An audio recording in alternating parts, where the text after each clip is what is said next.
میں پہلے تو میں ڈیمز کی بات کر لوں، اس کے بعد میں صرف بریفلی اس ڈاکیومنٹری کی بات کرتا ہوں۔ دیکھیں، ہمارا جو ملک میں انفارچونیٹلی ایک بہت بڑا المیہ ہوا، وہ یہ کہ ڈیموکریسی کے اندر جو ہر 5 سال کے بعد الیکشن ہوتا تھا،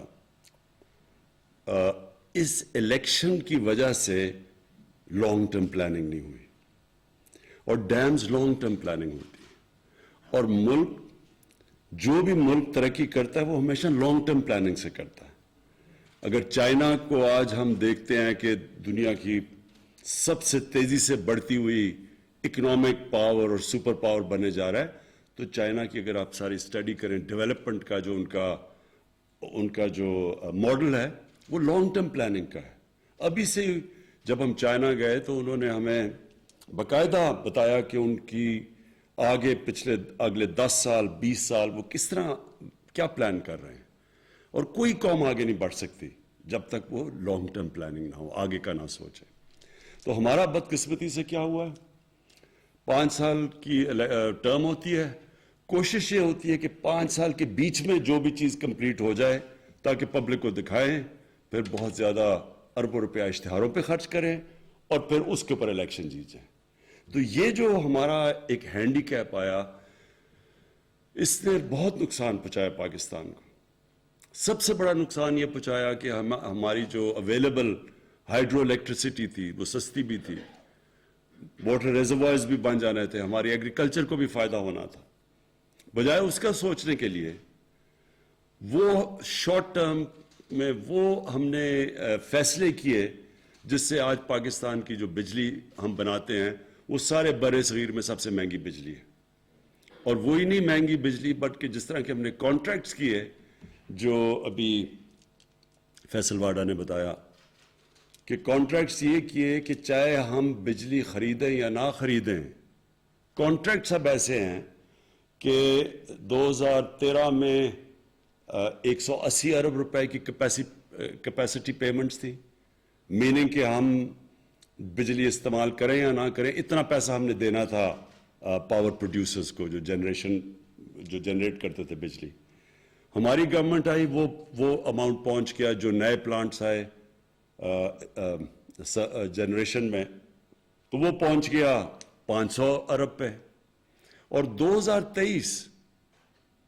2023 میں 1500 ارب روپیہ ہم خرچ کریں گے بجلی کے کیپیسٹی پیمنٹس پہ، چاہے ہم وہ بجلی استعمال کریں یا نہ کریں۔ تو اس کا بھی ایک پرابلم ہے۔ پرابلم یہ ہے کہ ہماری سردیوں اور گرمیوں میں جو بجلی ہم استعمال کرتے ہیں اس میں بہت فرق ہے۔ گرمیوں میں ہماری اس وقت بجلی اگر 24,000 میگا واٹ کے ارد گرد استعمال ہوتی ہے تو سردیوں میں وہ گر کے آ جاتی ہے 8 یا 9,000 پہ۔ تو اس کا مطلب یہ ہے کہ اگر سردیوں میں ہم بجلی نہیں استعمال کریں، پیسے پھر بھی ہم نے دینے ہیں، اس کی وجہ سے بجلی مہنگی ہو گئی ہے۔ اور پھر کئی کانٹریکٹس ہم نے کیے جس میں ہم نے بڑی مہنگی بجلی کانٹریکٹ کی دنیا کی مقابلے میں۔ تو یہ اس لیے ہوا کہ یہ ساری شارٹ ٹرمزم کے اوپر، اس میں کرپشن بھی تھی، شارٹ ٹرم سوچ تھی کہ ہم صرف اگلے الیکشن کا سوچیں اور پھر اس کے بیسس پہ الیکشن جیت کے تو پھر آگے چلیں۔ یہ جو ڈیمز ہم نے 50 سال کے بعد فیصلہ کیا 2 بڑے ڈیمز بنانے میں، جس میں مومند ڈیم پرابلی جلدی بھی بن جائے گا، اور اس کا بہت بڑا امپیکٹ پڑے گا پشاور کے اوپر اور پانی واٹر سپلائی کے اوپر، پانی کے آگے ہمیں جو پرابلمز ہوں گے، اور بجلی بھی بن جائے گی۔ یہ 50 سال کے بعد 2 ڈیمز بڑے بن رہے ہیں۔ اس سے پہلے ہمارے پاس تھے تربیلا اور منگلا، ہماری زندگی میں وہ بنے تھے، اور اس کے بعد کوئی ڈیمز نہیں بنے، حالانکہ پاکستان کا جو ہائیڈرو الیکٹریسٹی کا پوٹینشیل ہے وہ ہم سمجھتے ہیں تقریباً 50,000 میگا واٹ،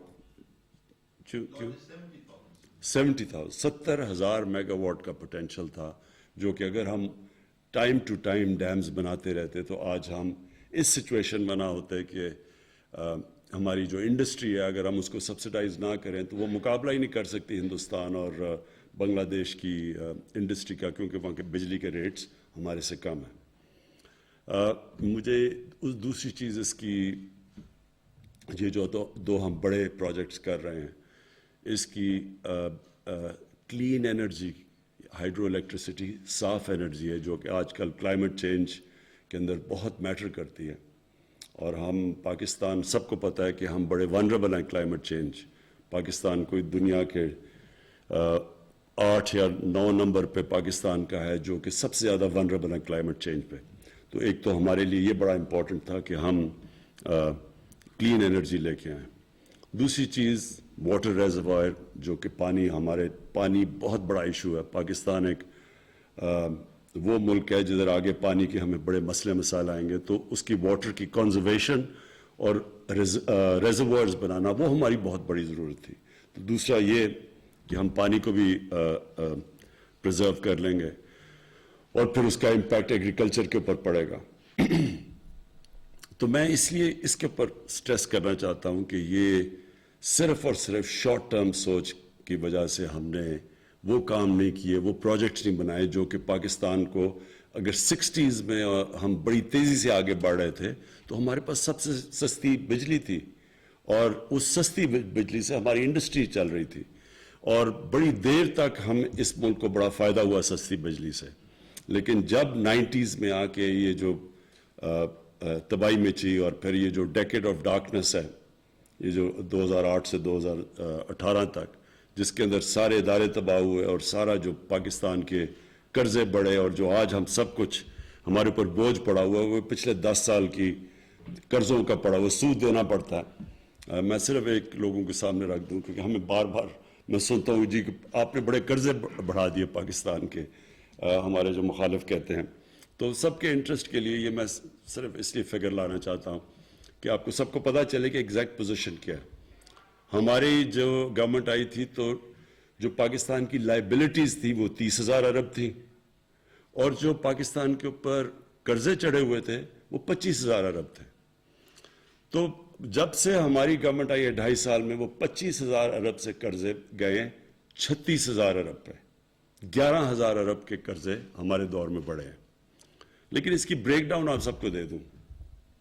11,000 میں سے جو 6,000 ارب روپے کے ہمیں قرضے لینے پڑے، وہ کون سے؟ وہ پرانے لیے ہوئے قرضوں کے اوپر سود دینے کے لیے. تو 6,000 ارب تو چلا گیا جو پچھلی گورنمنٹ سے قرضے لیے تھے ان کے اوپر سود دینے کے لیے. 3,000 ارب کیوں چڑھ گئے قرضے؟ کیونکہ روپیہ 105 سے گیا 160 تک، ڈالر گیا 105 سے 160 تک. تو جو وہ ڈالر کے اندر جو قرضے تھے وہ امیجیٹلی 3,000 ارب کا ہمیں کچھ کیے بغیر وہ صرف روپے گرنے سے وہ چڑھ گئے. اور وہ ہماری وجہ سے روپیہ نہیں گرا. روپیہ اس لیے گرا کہ جب ہمیں گورنمنٹ ملی تھی تو 60 ارب ڈالر کی امپورٹس تھی اور 20 ارب ڈالر کی ایکسپورٹس تھی. تو سب سے پاکستان کی تاریخ کا سب سے بڑا ٹریڈ گیپ تھا. اور جو کرنٹ اکاؤنٹ ڈیفیسٹ یعنی ڈالر کتنے اندر جا رہے ہیں اور باہر آ رہے ہیں 20 ارب ڈالر، جو بھی پاکستان کا تاریخی گیپ تھا. اس کی وجہ سے ظاہر روپے نے گرنا تھا، کیونکہ روپے ڈالر کم ہو گئے، ڈالر کی ویلیو اوپر چلے گی، روپیہ گر گیا. اور جب روپیہ گرا تو 3,000 ارب وہ چڑھ گئے تو 9,000 ارب ہو گئے. 2,000 ارب جو تھے اس میں سے 800 ارب روپیہ یہ جو کووڈ آیا، کووڈ کی وجہ سے ہماری کلیکشن کم ہو گئی، وہ 800 ارب روپے جو ٹیکس کلیکشن کم ہوئی ادھر چلے گئے. اور باقی جو ہم نے پھر پیکج دیا ریلیف کا کووڈ کے لیے، جو ہم نے لوگوں کے لیے احساس میں پیسے بانٹے، تو وہ ہمیں وہ باقی گا. تو میں صرف بریک ڈاؤن دے رہا ہوں کہ یہ قرضوں کا لوگوں کو پتہ چل جائے کہ یہ کیا لیگیسی تھی، کیوں ہم پرانے دور کی بات کرتے ہیں. اب میں بریفلی جو یہ فلم کے اوپر دیکھیں، میں یہ بار بار سنتا ہوں کہ جی پاکستان کا سافٹ امیج ہمیں کرنا چاہیے. سافٹ امیج کا کیا مطلب ہے؟ کہ سافٹ امیج کیا کہ ہم کیا ہیں کہ ہمیں سافٹ امیج لوگوں کو دینا چاہیے؟ یہ کیوں ہم کہتے ہیں ہمیں سافٹ امیج دینا چاہیے؟ اور کیا پاکستان کا سافٹ امیج آ جائے گا تو کوئی دنیا ہمیں بڑا اچھا اوپر سمجھے گی؟ ہمیں اس طرح کی غلط فہمی میں نہیں پڑنا چاہیے. یہ احساس کمتری ہے. جب ایک قوم کے اندر کانفیڈنس چلا جاتا ہے تو وہ لوگوں کو خوش کرنے کی کوشش کرتے ہیں. ہمیں کبھی سوچنا نہیں چاہیے کہ ہم کچھ کریں گے. اگر مغرب چاہتی ہے کہ جی جو پچھلے جنرل مشرف کے دور میں جی انلائٹنڈ ماڈریشن, یہ ہم نے زندگی میں پہلی دفعہ لفظ سنا تھا, انلائٹنڈ ماڈریشن. کسی کو نہیں پتا کیا ہے انلائٹنڈ ماڈریشن. ساروں نے, زیادہ تر لوگوں نے اس کو یہ سمجھا کہ اگر جتنا ہم مغربی لوگوں کی طرح لگیں گے تو اتنا ہی ہم ماڈریٹ لگیں گے. تو لوگوں نے انگریزی بولنی شروع کر دی اور وہ انگریزی کپڑے, یعنی ساروں نے ویسٹرن کلوتھ پہننا شروع کر دیے, سب نے سوٹس پہن لیے, ہم ماڈریٹ ہو گئے. کیا یہ ہے ماڈریشن؟ سو یہ پلیز سمجھا, یہ احساس کمتری جب آپ نے کانفیڈنس چلا جاتا ہے تب ایک قوم ایسی حرکتیں کرتی ہے. ہمیں صرف ایک امیج پروموٹ کرنا ہے, ایک خوددار قوم جو اپنے پیر پہ کھڑی ہے, جس میں اپنے اندر کانفیڈنس ہے, جو بلیو کرتی ہے, اپنے فیوچر کے اندر بلیو کرتی ہے, وہ کسی کے اوپر ریلائی نہیں کرتی, کسی سے قرض یا بھیک نہیں مانگتی, تب دنیا عزت کرتی ہے. آپ ایک چیز یاد رکھ لیں کہ عزت تو اس انسان کی ہوتی ہے جو خوددار ہوتا ہے. آپ ایکسپیریمنٹ کر لیں, غریب سے غریب آدمی ہوگا جس میں غیرت اور خودداری ہوگی, آپ اس کی عزت کریں گے. امیر سے امیر آدمی بھی جھکا ہوا ہوگا, کوئی دنیا میں اس کی عزت نہیں کرتا. تو ہمیں جس طرف جانا ہے, ایک خوددار پاکستان کی طرف جانا ہے, اور پھر جو بڑی سوچ رکھنے والا ملک ہو. دیکھیں, قومیں وہ بڑھتی ہیں جو بڑی سوچ رکھتی ہیں. انسان وہ بڑا ہوتا ہے جس کی سوچ بڑی ہوتی ہے. جو سوچتا ہی تھوڑا سا ہے, چھوٹی اس کی ڈریمز ہی تھوڑی سی ہیں, تو وہ کبھی بڑا انسان نہیں بنتا. کبھی اگر مثلا میں نے کرکٹر بننا ہے, تو اگر میری ڈریم ہے کلب کرکٹر ہی بننے کی ہے تو میں وہی بنوں گا. جتنی میری ڈریم بڑی ہوگی اتنی میری ایسپریشنز ہوں گی, اتنے اوپر جاؤں گا.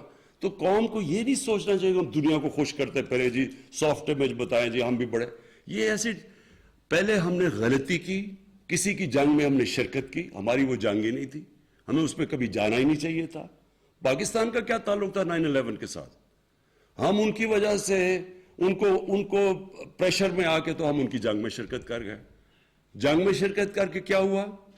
پہلے ہم نے 80s کے اندر ان کی جنگ میں شرکت کر کے جہاد کو گلوریفائی کر دیا. مجاہدین وہ لوگ تھے جو کہ ہیروز تھے. رونلڈ ریگن نے مجاہدین کو کہا کہ وہ بڑے, ان کی امریکہ میں بلا کے خراج تحسین پیش کی ان کو. پھر جب 9/11 کے بعد آئے تو انہی لوگوں کو ہم نے ٹیررسٹ کہہ کے ان کے پیچھے, ان کے کہنے پہ ان کے پیچھے چلے گئے. تو ملک کو تو بہت ایک بھاری اس کا نقصان اٹھانا پڑنا تھا. تو ہم یہ نہ کہیں کہ ہم کیونکہ ہمیں وہ دہشت گرد کہنا شروع ہو گئے تو ہم اپنا سافٹ امیج کریں. ہمیں کبھی بھی, جب بھی آپ کسی کے پریشر میں آ کے غلط کسی اور کی جنگ میں شرکت کرتے ہیں اور پھر اپنے ملک کو نقصان پہنچاتے ہیں, تو اس کا یہ ہو ہی نہیں سکتا کہ آپ سفر نہ کریں. کسی سے بھی آپ کسی کی جنگ میں شرکت کریں گے, ان سے کوئی بینیفٹس لے کے, اس کا نقصان ہوگا. وہ کہتے ہیں انگریزی میں ہے کہ دیر از نو فری لنچ. جو بھی آپ سمجھتے ہیں کہ ہمیں ایڈ ملے گی یا کچھ, اس کے پھر بڑے نقصانات اٹھانے پڑتے ہیں. تو ہم نے اپنے ماضی سے کیا سیکھا؟ ہم نے اپنے ملک کو مضبوط کرنا ہے, اپنے ملک کو پیر پہ کھڑا کرنا ہے. ہم نے اپنے قوم کو تیار کرنا ہے کہ ہمیں ٹیکس جب تک نہیں دیں گے تو ملک اپنے لوگوں کو پڑھا نہیں سکے گا, اپنے علاج نہیں کروا سکے گا, اپنی انفراسٹرکچر نہیں ٹھیک کر سکے گا. تو قوم نے ٹیکس دینے ہیں. کسی کے اوپر ہاتھ نہ پھیلائے کسی کے سامنے. جیسے جیسے ہمارا مائنڈ سیٹ چینج ہوتا رہے گا. میں آج آپ کے سامنے ایک وہ آدمی جس نے ساری دنیا دیکھی ہوئی ہے, جو پوٹینشل پاکستان میں ہے, شاید ہی دنیا میں کوئی ملک ہے جس میں اتنا پوٹینشل ہے. اللہ نے سب کچھ دیا اس ملک کو. ہم انڈر سیل کرتے ہیں اپنے آپ کو. ہم اپنے اندر بلیو نہیں کرتے کہ جی کوئی اور آ کے ہمیں اوپر لے جائے گا. یہی قوم جس دن ہم آہستہ آہستہ ہمارے اندر یہ کانفیڈنس آ گیا کہ ہم دنیا کی کسی بھی قوم کا مقابلہ کر سکتے ہیں, یہ قوم اوپر اٹھ جائے گی. سب کچھ ہے یہاں, کوئی چیز, کسی چیز کی کمی اللہ نے نہیں دی. لیکن جب ہماری سوچ ہی یہ ہو کہ ہم نے, جب تک ہمیں باہر سے کوئی ہمارے سافٹ امیج کی وجہ سے کوئی لونز نہیں دے دیں گے یا کچھ نہیں کر دیں گے, ہم آگے نہیں بڑھ سکتے, تب تک قوم آگے نہیں بڑھے گی. اور یہ میں آپ کو بتاؤں کہ یہ جو ڈاکیومنٹری میں نے تھوڑی دیکھی, بالکل اس طرح کی آپ کو ڈاکیومنٹریز بنانی چاہیے. میں اپنی فلم انڈسٹری کو ہم پوری مدد کریں گے ان کو پروموٹ کرنے کے لیے, ڈاکیومنٹریز بنائیں, فلمز بنائیں, کیونکہ اس ملک میں اللہ نے ٹیلنٹ دیا ہے. کیونکہ مجھے تو ہندوستان سے ہمارے یہاں مجھے تو تب یاد ہے جب ہمارا جو ٹی وی ہوتا تھا سارے ہندوستان میں دیکھا جاتا تھا, پی ٹی وی سارے ہندوستان میں دیکھا جاتا تھا. ہمیں تو تب بھی یاد ہے ہماری فلم انڈسٹری اچھی بلی چل رہی تھی, پیچھے رہ گئی. پیچھے میرے خیال میں بہت بڑی وجہ یہ تھی کہ وہ کاپی کرنا شروع کر دی ہندوستان کی فلمیں. دیکھیں ویلیو صرف اوریجنل کی ہوتی ہے, کاپی کی کوئی ویلیو نہیں ہوتی. لوگ تو وہ آگے بڑھتے ہیں جو اپنا راستہ نکالتے ہیں. آپ کاپی تو اچھی کاپی بن جائیں گے, اچھے سے اچھی آپ پکاسو کی کاپی کر لیں, اس کی کوئی ویلیو نہیں ہے. ویلیو صرف اوریجنل کی ہے. تو ہم نے اپنے بجائے اپنی اوریجنل تھنکنگ کرنے کے چیپ ہندوستان کی کاپیز شروع ہوگی, خود ہی اپنی فلم کو نیچے لے آئے. لیکن جو ہمارا پی ٹی وی تھا بڑے ہائی سٹینڈرڈ کا تھا. پھر جو ہمارے یہاں پرفارمنس میں نے دیکھے زبردست, کوئی مقابلہ نہیں کرتا تھا نصرت فتح علی خان کا. اور ہمارے جو یہاں کے یوتھ بہت ٹیلنٹ ہے, یہاں عاطف ہمارا بیٹھا ہوا ہے, اس کا کوئی وہاں مقابلہ نہیں کرتے. ٹیلنٹ ہے ہمارے لوگوں میں. ہم کرکٹ میں ہم ہندوستان 7 گنا بڑا ملک تھا. میں نے ہندوستان کے خلاف 24 ون ڈے میچ کیپٹن کیے ہوں گے, 19 جیتے ہم, 1 وہ ٹائی تھا. تو یعنی ہم ان سے ہمیشہ بہتر تھے. چھوٹا ملک تھا لیکن جب تک ملک کے اندر کانفیڈنس تھا ہر فیلڈ میں ہم ایکسل کرتے تھے. تو یہ یاد رکھیں کہ اس ملک میں اللہ نے سب کچھ دیا ہے. لیکن بدقسمتی یہ ہے کہ جب کرمنلز آ کے ملک کے اوپر سربراہ بن جائیں تو وہ کوئی ملک نہیں ترقی کر سکتا. ایک فیکٹری کے اوپر آپ چور کو بٹھا دیں, فیکٹری بیٹھ جائے گی آپ کی, ملک کیسے نہیں بیٹھے گا. سو اس لیے کانفیڈنس رکھیں اپنے آپ میں. ہمارے میں سب کچھ ہے, ہمارے میں ٹیلنٹ ہے. اور اگر آپ نے صحیح ٹیلنٹ دیکھنا ہے پاکستانیوں کا تو باہر جا کے دیکھیں. پاکستان سے باہر ایسا ٹیلنٹڈ پاکستانی بیٹھا ہے. ہر فیلڈ کے اندر لوگ ایکسل کرتے ہیں. صرف ہم نے اپنے ملک کا سسٹم ٹھیک کرنا ہے جو الاؤ کرے میرٹ کو اوپر آنے کے لیے. تو وہ سسٹم تھوڑا ٹائم لگتا ہے. لوگ کوئی فکر نہیں کرنی چاہیے کہ جی ابھی چینج نہیں آیا, یہ برا ہے. ایک سسٹم جب ایک پرانی عادتیں پڑ جائیں تھوڑا ٹائم لگتا ہے وہ مائنڈ سیٹ چینج ہونے میں. لیکن یہ مطمئن ہو جائیں سب کہ یہ ملک کے اندر جو اللہ نے دیا ہے یہ خاص اللہ کا ملک ہے. اس میں جو ٹورزم میں پوٹینشل ہے, جو اس کی زمین اللہ نے زرخیز دی ہے, جو اس میں ورائٹی دی ہے, جو ڈائیورسٹی دی ہے, یہ شاید ہی کسی آپ کو دنیا میں ملک میں بنے.